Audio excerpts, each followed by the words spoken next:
नमस्कार, एस्ट्रोसो चैनल में आपका स्वागत है। मैं डॉक्टर शेफाली गर्ग आज आपसे बात करूंगी वक्री बृहस्पति पर, जो कि बृहस्पति देव 21 जून 2021 से वक्री की स्थिति में रहेंगे और 18 अक्टूबर 2021 तक वक्री रहने वाले हैं। पहले ब्रीफ में हम समझते हैं कि वक्री या रेट्रो शब्द का मतलब क्या है। यदि हम वक्री शब्द का शाब्दिक अर्थ लें तो ग्रह का उल्टा चलना, पर यह एक ऑप्टिकल इल्यूजन है। असल में ऐसा नहीं होता है। जब भी अर्थ पर हम सेम लॉन्गिट्यूड लैटिट्यूड से किसी भी प्लैनेट को ऑब्जर्व करते हैं तो वो चलता चलता हमें इस तरह का प्रतीत होता है कि वो उल्टा चल रहा है, पर असल में वो हमारे पास आ रहा होता है। और जब भी कोई ग्रह अर्थ के पास आएगा तो उसका चेष्टा बल या एफर्ट फोर्स पहले से ज़्यादा या मैक्सिमम हम पर होगी। यही एक वजह है कि जिस वजह से हम वक्री ग्रहों का स्टडी करते हैं, ऑब्जर्वेशन करते हैं। यदि हमें बात करनी हो उनके फल की तो हमें रेफरेंस लेना होगा कुछ क्लासिकल बुक्स का। जैसे फलदीपिका हमारी क्लासिकल बुक है, जिसके पेज नंबर 215 पर एक श्लोक है जिसका अर्थ है कि जब भी कोई ग्रह अपनी नीच की राशि में हो या जब भी कोई ग्रह अपनी शत्रु राशि में हो या कोई ग्रह अपनी शत्रु राशि और नीच की राशि दोनों में हो और वो वक्री हो तो वह अपनी उच्च की राशि में स्थित ग्रह के समान फल देगा, यानी कि वो अपना बहुत बेहतर फल देगा। सारावली भी इस विषय पे यही कहती है कि जब भी कोई ग्रह, स्पेशली जब बृहस्पति जैसा शुभ नैसर्गिक शुभ ग्रह वक्री होता है तो वह राजयोग के समान उच्च फल देता है। यानी कि शॉर्ट में हम समझें तो कोई भी ग्रह जब नजदीक आ रहा है और वो शुभ है तो उसकी शुभता बहुत अधिक बढ़ जाएगी। यदि हमें एस्ट्रोनॉमी की नजर से समझना हो तो बृहस्पति देव प्रति वर्ष लगभग 4 महीने या 120 दिनों के करीब वक्री स्थिति में रहते हैं, जो कि एक एस्ट्रोनॉमी की घटना है और ये हर साल होनी है।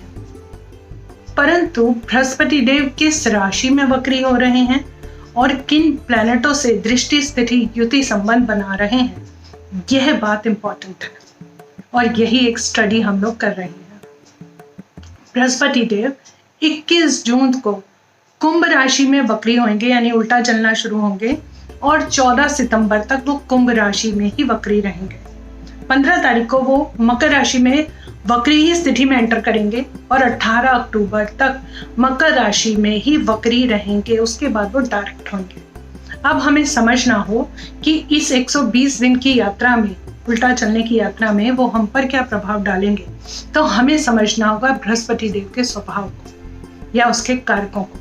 बृहस्पति देव कारक हैं ज्ञान के, बुद्धि के, विजडम के, ग्रुप एक्टिविटीज के, इनहेंसमेंट के, परोपकार के कारक के, हमारे घर के बड़ों के, जो भी काम समाज की भलाई के लिए किया जाए।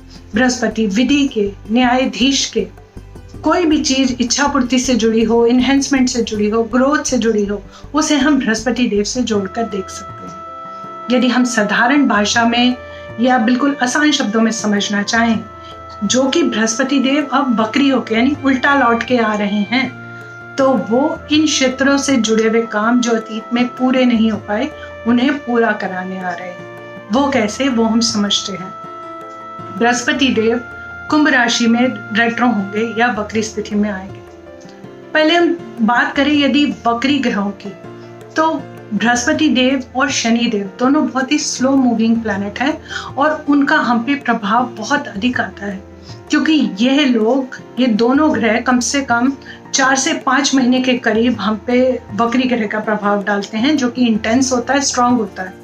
क्योंकि शनि देव 144 डेज के लिए रेट्रो रहते हैं, जुपिटर 120 डेज के लिए रेट्रो रहते हैं। तो लगभग 4 से 5 महीने जब हम पर स्ट्रांग इफेक्ट आएगा तो वो हमारे लाइफस्टाइल को इफेक्ट करेगा, हमारे रिश्तों को, दैनिक चर्या को, हमें हर हालत में इफेक्ट करना ही है। पर यदि हम फास्ट मूविंग प्लैनेट्स की बात करें, जैसे कि वीनस है, वो 20 डेज के लिए रेट्रो होते हैं और मरकरी है, वो 25 डेज के लिए रेट्रो होते हैं।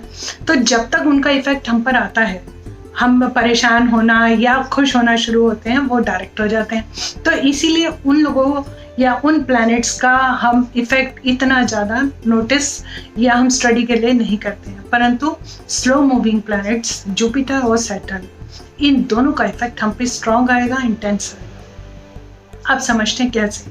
यदि हमें इसकी 120 दिन की यात्रा को समझना है कि बृहस्पति देव का क्या रोल हमारी लाइफ पे रहने वाला है, तो हमें इन्हें 2 पार्ट्स में समझना होगा। बृहस्पति देव जब कुंभ राशि में रहेंगे 21 जून से लेकर 14 सितंबर तक, और सेकंड पार्ट जिसमें बृहस्पति देव मकर राशि में रहेंगे 15 सितंबर से 18 अक्टूबर तक। यदि हम कुंभ राशि की बात करें तो कुंभ राशि में बृहस्पति देव स्ट्रांग होके आए हैं, तो जिन भी लोगों के बर्थ चार्ट में कुंभ राशि से बृहस्पति एक पॉजिटिव एंगल बना रहे हैं, उन लोगों के लिए ये टाइम बहुत अच्छा है। यूं कहें कि उनका भाग्य, किस्मत बहुत साथ देगा, हर चीज इनहेंस हो जाएगी। ग्रोथ होगी तो ग्रोथ बढ़ जाएगी, इनकम की बात करें तो वो बढ़ जाएगी, क्योंकि बृहस्पति देव का काम है इनहेंस कर देना, गुणों को बढ़ा देना, शुभता को बढ़ा देना।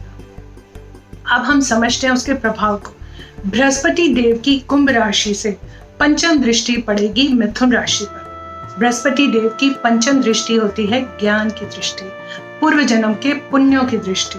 तो मिथुन राशि के जातकों के लिए यह टाइम बहुत अच्छा रहने वाला है। यदि वो एजुकेशन से रिलेटेड किसी भी फील्ड में जुड़े हैं, वो एक्सेल करेंगे। बहुत बढ़िया उनके लिए टाइम आ रहा है। उनको पिछले जन्मों के फलों का कुछ ना कुछ अच्छा इस समय में बृहस्पति देव की कृपा से मिलेगा।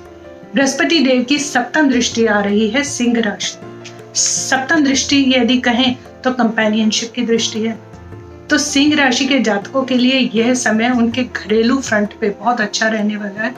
यदि वो किसी पार्टनरशिप में जुड़े हैं तो वो काम भी, वो टाइम उनके लिए अच्छा रहेगा। बृहस्पति देव की नवम दृष्टि पड़ रही है तुला राशि।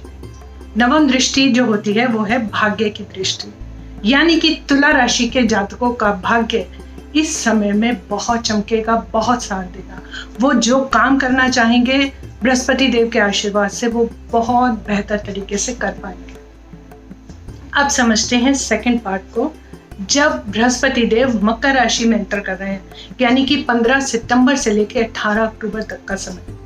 अब यहाँ पर क्या स्थिति है कि बृहस्पति देव शनिदेव से कंजक्ट हो गए, और शनिदेव खुद भी वक्रीय है। अब और शनिदेव वहाँ ज्यादा स्ट्रांग है क्योंकि वो उनकी अपनी राशि है, अपना खुद का घर है। अब शनिदेव इतने स्ट्रांग हैं, वो न्याय फलदाता है, कर्म फलदाता है। तो वो जो हमें हार्डशिप दिखाने वाले हैं, जो हमें वो ऑब्स्टिकल जिंदगी में दिखाने वाले हैं, वो जिन कठिनाइयों और मेहनतों से हमारे बचे हुए काम पूरे कराने वाले हैं, बृहस्पति देव उन गुणों को बढ़ा देंगे। कैसे? बृहस्पति देव की पंचम दृष्टि पड़ेगी वृषभ राशि पे, एजुकेशन की दृष्टि। वृषभ राशि के जातकों का यदि इस फील्ड से कोई भी लेना देना है, जो भी बच्चे स्टडी से गुजर रहे हैं, वो ये निश्चित कर लें कि यह टाइम बहुत ज़्यादा हार्डवर्क का आएगा। और यदि वो पहले से हार्डवर्क करते हैं तो उनको इतनी प्रॉब्लम सॉल्व फेस नहीं करनी पड़ेगी। पहले से ही इस क्षेत्र से जुड़े हुए लोग हैं, टीचर्स हैं, एजुकेशन डिपार्टमेंट के लोग हैं, वो अपने एरियाज़ के काम पहले ही बेहतर से कर लें, क्योंकि इस चीज़ पे उन पे इफेक्ट आएगा ही आएगा। बृहस्पति देव की सप्तम दृष्टि पड़ेगी कर्क राशि पे। कर्क राशि वालों के लिए क्यों टफ टाइम है? क्योंकि शनि देव की भी सप्तम दृष्टि कर्क राशि पे पड़ रही है। 2 अपोजिट तरह के प्लैनेट्स की दृष्टि, सप्तम दृष्टि कर्क राशि पे आना आप लोगों के जातकों को, इतनी सॉफ्ट राशि है, जलीय राशि है, इमोशनली बहुत हर्ट होने का टाइम है। अपना बहुत ध्यान रखें, ना किसी को परेशान करें, ना खुद परेशान होने, आपकी जिम्मेवारी का ध्यान दें। मुझे नहीं लगता कि उसके बाद अगर आपको ये टाइम अच्छे से निकाल लेते हो तो इमोशनली किसी तरह की आपको प्रॉब्लम फेस करनी पड़े। बृहस्पति देव की नवम दृष्टि आ रही है कन्या राशि पे। नवम दृष्टि होती है भाग्य की दृष्टि। कन्या राशि है एक बिजनेस की राशि, परंतु इस समय क्योंकि शनि देव भी साथ में कंजक्ट हैं, तो आपको बिजनेस से रिलेटेड क्षेत्रों में बहुत मेहनत कराएंगे। तो उस मेहनत के लिए यदि हम रेडी हैं तो हमें कोई प्रॉब्लम फेस नहीं करनी पड़ेगी। असल में ये जो प्लैनेट्स की एनर्जी हमें आ रही है, यदि हम इन्हें पहले से समझ लें और अपने आप को अपना एक बेहतर वर्जन बनाएं, तो मुझे नहीं लगता कि हम कोई भी प्रॉब्लम फेस कर पाएंगे।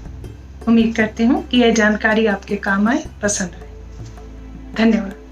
अगर आपने अब तक हमारे YouTube चैनल को सब्सक्राइब नहीं किया तो सब्सक्राइब बटन को दबाकर हमें सब्सक्राइब कर ले और साथ में नोटिफिकेशन बेल को दबाना ना भूले, ताकि जब भी हम कोई नई वीडियो डालें तो उसकी नोटिफिकेशन आप तक सबसे पहले पहुंच सके।